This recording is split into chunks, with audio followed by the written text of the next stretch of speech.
Assalamualaikum warahmatullahi wabarakatuh. Alhamdulillahi rabbil alamin. Wassalatu wassalamu ala asyrafil anbiya wal mursalin Sayyidina Muhammadin wa ala alihi wa sahbihi wa man tabi'ahum bi ihsanin ila yaumiddin, amma ba'd. Adik-adikku sekalian yang dirahmati Allah Subhanahu wa taala, alhamdulillah pada hari ini kita bisa bertatap meskipun hanya lewat lewat layar kaca, tidak langsung bertatap muka, tapi insya Allah ini tidak mengurangi semangat kita di dalam belajar. Semoga adik-adik sekalian di rumah sehat, dan kita pun juga seperti itu, diberikan kesehatan, kesempatan sehingga bisa istiqomah di dalam beribadah. Baiklah adik-adikku sekalian rahmat Allah Subhanahu wa taala, hari ini kita akan belajar tentang fikih Asy-Syafi'i lil mubtadi'in. Jadi fikih mazhab Syafi'i lil mubtadi'in, yaitu diperuntukkan bagi pemula. Yang mana buku ini dikarang oleh Syekh Ahmad Mahmud Abu Hasubah. Baiklah adik-adikku sekalian yang dirahmati Allah Subhanahu wa taala, insyaallah kakak akan memulai dari bab pertama, yaitu bab Thaharah. Sebelumnya kita mengetahui dulu, mari kita ketahui apa definisi dari Thaharah itu sendiri. Thaharah secara bahasa yaitu bersuci secara mutlak. Ini secara bahasa, baik secara fisik maupun maknawi. Juga berarti membersihkan diri dari kotoran. Ini adalah takrif ataupun pengertian dari Thaharah secara bahasa. Kemudian kita langsung masuk ke pembahasan selanjutnya, yaitu Thaharah, yaitu secara istilah adalah terangkatnya hadas, yaitu hilangnya sifat yang melekat pada badan yang menghalangi seorang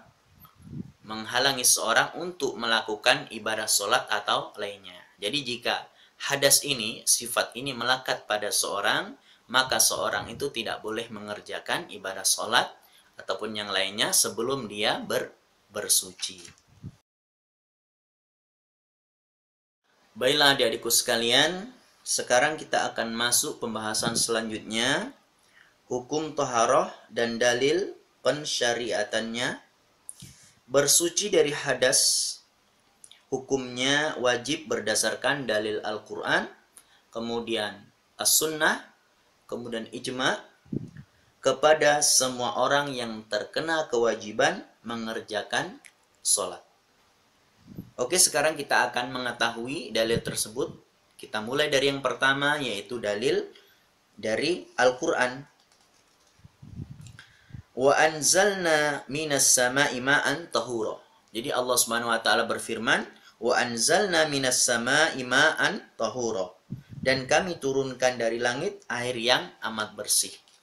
Kemudian masih firman Allah Subhanahu wa taala, ya ayyuhalladzina amanu idza kumtum ilas salati faghsilu wujuhakum wa aydiyakum ilal marafiqi wamsahu biru'usikum wa arjulakum ilal ka'bain. Ini adalah dalil dari Al-Qur'anul Karim, yang artinya, hai orang-orang yang beriman, apabila kamu hendak mengerjakan sholat, maka basuhlah mukamu dan tanganmu sampai kedua siku, dan sapulah kepalamu dan basuh kakimu sampai dengan kedua mata kaki. Sapulah maksudnya diusap. Kemudian kita sekarang masuk dalil yang selanjutnya, yaitu dari sunnah. Dari sunnah, Rasulullah Shallallahu Alaihi Wasallam bersabda, khalaqallahu al-ma'a tahuran. Allah menciptakan air dalam keadaan suci. Adik-adikku sekalian rahmati Allah Subhanahu wa taala, kemudian kita akan masuk masih ini dalil yang kedua, yaitu tentang hadis Nabi Muhammad SAW. Rasulullah SAW bersabda, la yaqbalullahu salatan bighairi tahurin wala shadaqatan min ghululin, yang artinya Allah tidak menerima salat tanpa bersuci dan tidak menerima sedekah seorang ketika dihasilkan dari hasil mencuri. Artinya adalah ketika seseorang ingin mengerjakan sholat, maka dia harus bersuci terlebih dahulu. Maka ketika dia dalam keadaan hadas, kemudian dia sholat, maka sholatnya tidak diterima. Maka untuk menanggulangi itu semuanya, biar sholat kita diterima oleh Allah Subhanahu Wa Taala, maka kita harus bersuci terlebih dahulu.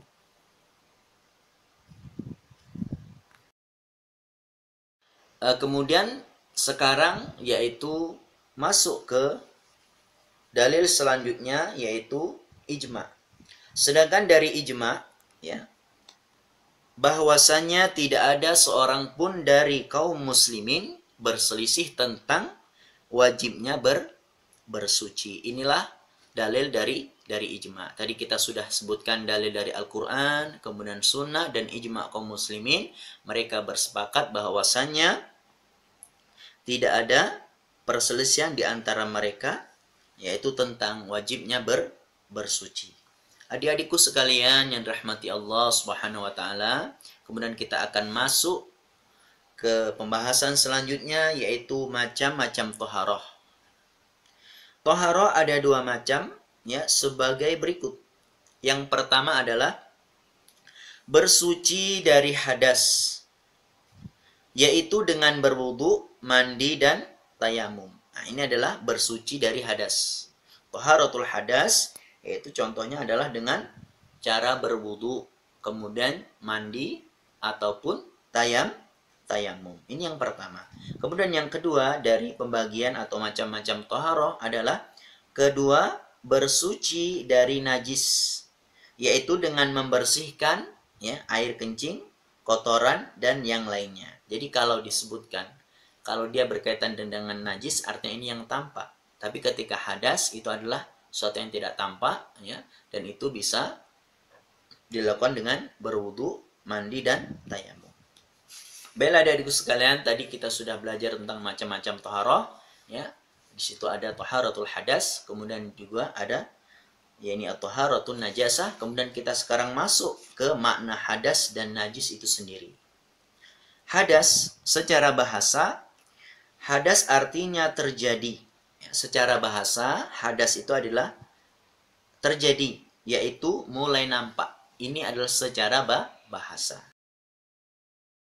Baiklah adik-adik sekalian yang dirahmati Allah Subhanahu wa taala, sekarang kita akan masuk pembahasan yang selanjutnya, yaitu adalah hadas secara istilah.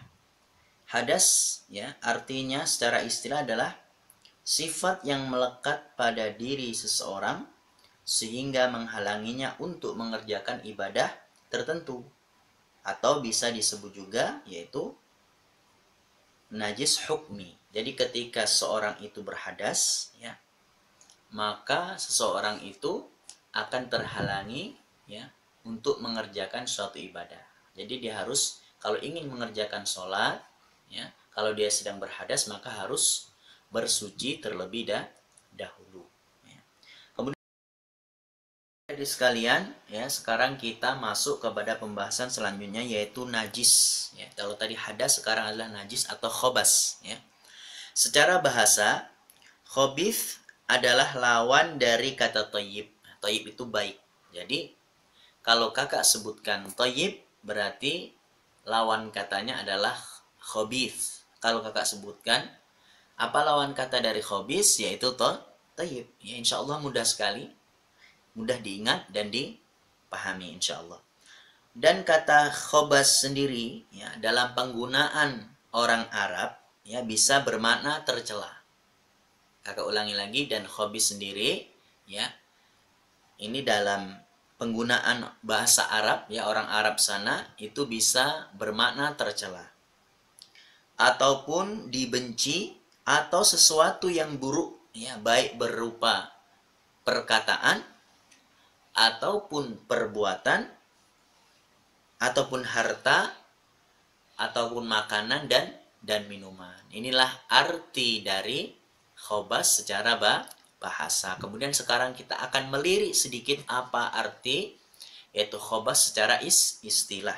Kalau secara istilah, khobas adalah benda najis. Jadi secara istilah itu adalah benda najisnya, itu disebut khobas.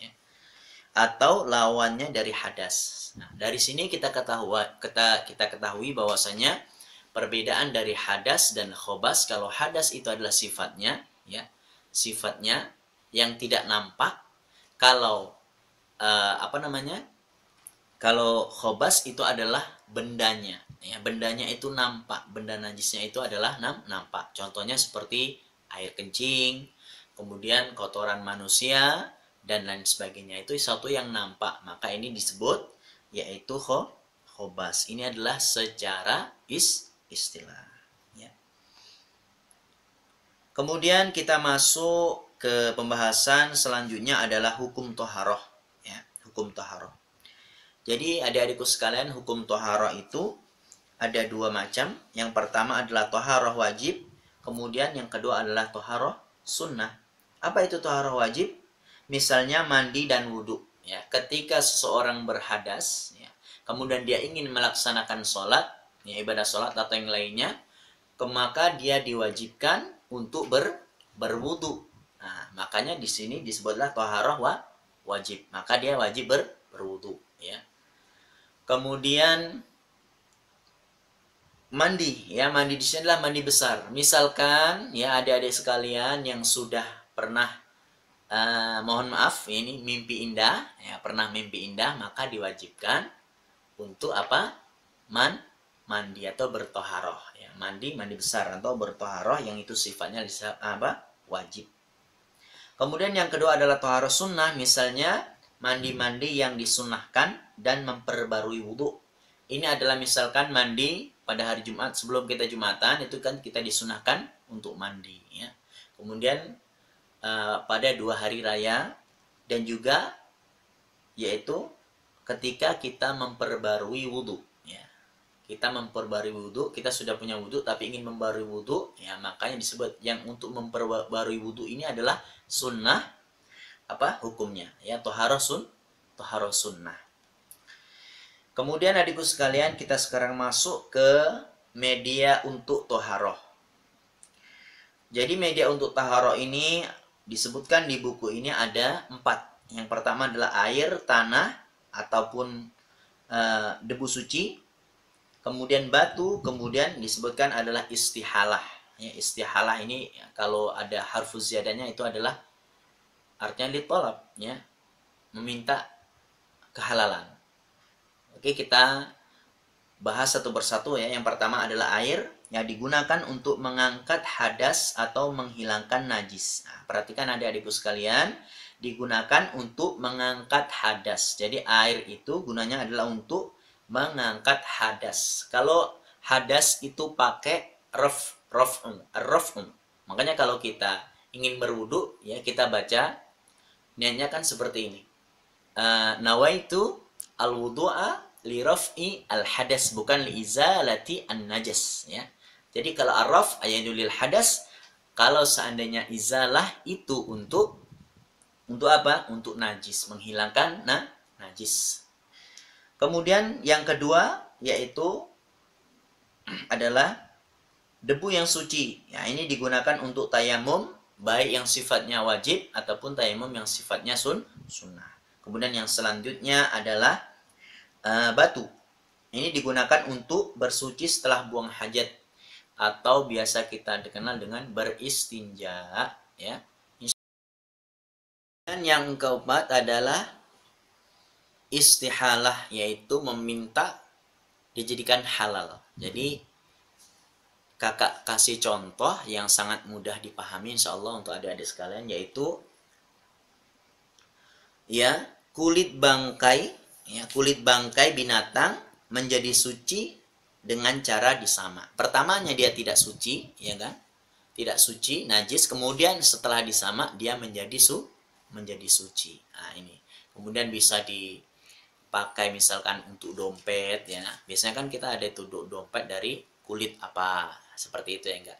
Kemudian bisa dipakai juga untuk baju, ya. Untuk baju setelah disamak dia menjadi suci, kemudian dipakai untuk baju. Nah, ini adalah media yang keempat. Jadi kakak ulangi lagi, yang pertama adalah air, kemudian yang kedua adalah debu yang suci, kemudian yang ketiga adalah batu, kemudian yang keempat adalah al-istihalah.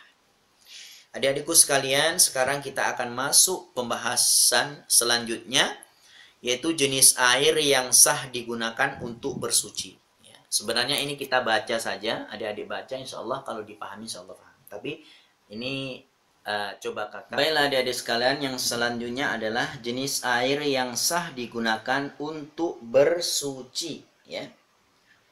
Air yang digunakan untuk mengangkat hadas dan menghilangkan najis haruslah dari jenis air yang mutlak. Ya. Semua jenis cairan dengan segala macam bentuknya selama masih dinamakan air, maka ia adalah air yang sah digunakan untuk bersuci, termasuk yaitu uap air ya, yang dihasilkan dari air yang dipanaskan. Ya, air yang dipanaskan itu biasanya kan ada uapnya, yang kita ditutup itu ada uapnya. Sedangkan suatu yang tidak ya, yang tidak bisa disebut air, maka ia bukan air yang sah digunakan untuk bersuci. Seperti debu yang digunakan untuk tayamum, batu untuk istinja, bahan menyamak kulit, matahari, api, dan lain sebagainya. Ya. Termasuk dalam jenis air mutlak adalah ya, termasuk dalam jenis air mutlak adalah air hujan dan air yang keluar dari perut bumi seperti zam-zam. Nah, ini adalah termasuk air mutlak, yaitu semua air yang turun dari langit atau yang dihasilkan dari perut bumi, yaitu sumber air, itu adalah air mutlak ya, air zam-zam. Ini boleh untuk bersuci ya. Termasuk adalah air zam-zam. Nah, ini maka boleh untuk bersuci. Kemudian adikku sekalian, ya, yang tadi yang sebenarnya yang bagian ini, yang jenis air yang sah digunakan untuk bersuci ini cukup kalian baca saja, ya. Cukup kalian baca, dipahami di rumah, insya Allah paham karena pembahasannya tidak begitu sulit. Kemudian kita masuk yaitu macam-macam air. Air adalah suatu yang turun dari langit atau keluar dari perut bumi dengan segala macam bentuknya dan masih asli seperti awal penciptaan. Ya. Ketika air itu ya turun dari langit, ya, kemudian atau dihasilkan dari sumber air, kemudian tidak berubah sekalipun bentuknya, masih seperti awalnya, ya, tidak terkena najis, ya, tidak digunakan ataupun tidak tercampur dengan benda-benda yang suci, ya, maka air ini boleh untuk bersuci. Ya, yang intinya masih seperti awal penciptaannya. Ini boleh digunakan untuk bersuci. Kemudian air terbagi menjadi 3 macam. Ya. Yang pertama adalah air suci mensucikan. Yang pertama adalah air suci mensucikan. Disebut juga dengan air mutlak. Ya. Jadi air yang suci dan mensucikan ini juga bisa disebut dengan air mutlak, yaitu air yang bebas dari ikatan dan batasan. Artinya nggak ada ikatannya, ya, nggak ada ikatannya, bebas mutlak. Ya.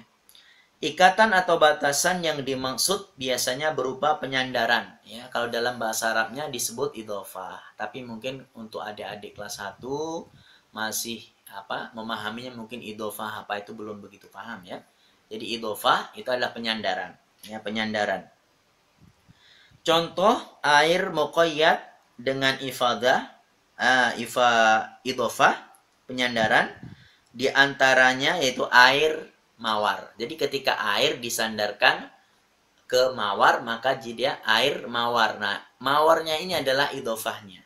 Dia tidak mutlak, tapi dia muqayyad. Ya, dia muqayyad. Ada sandarannya. Seperti juga air mani dan air najis.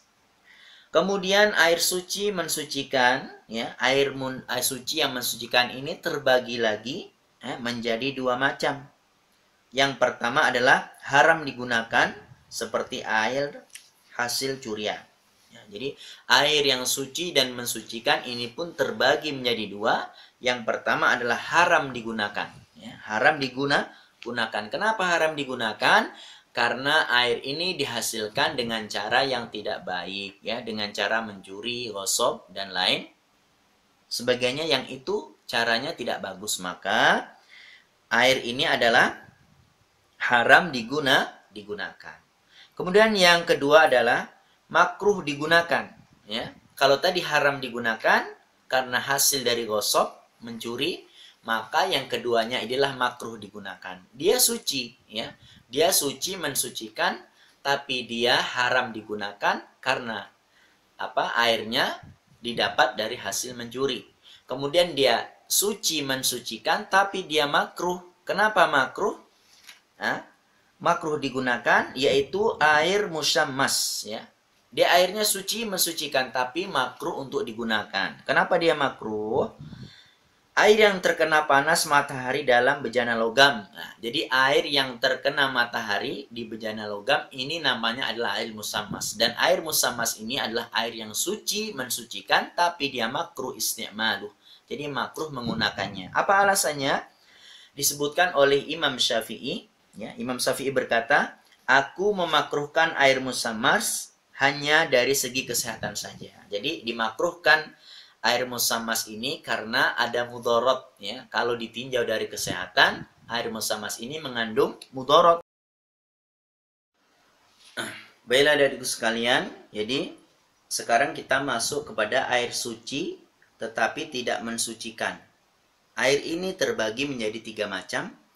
Yang pertama adalah air musta'mal, yaitu air bekas yang digunakan untuk bersuci dari hadas kecil ataupun hadas besar, dari wudhu ataupun mandi besar, ya. Contoh, ini kakak kasih contoh yang sangat mudah.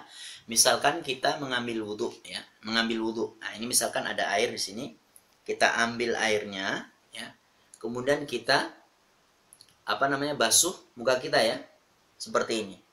Nah, kita basuh. Nah, kemudian tetesan air yang tadi itu namanya air mustakmal, ya. Air mustakmal.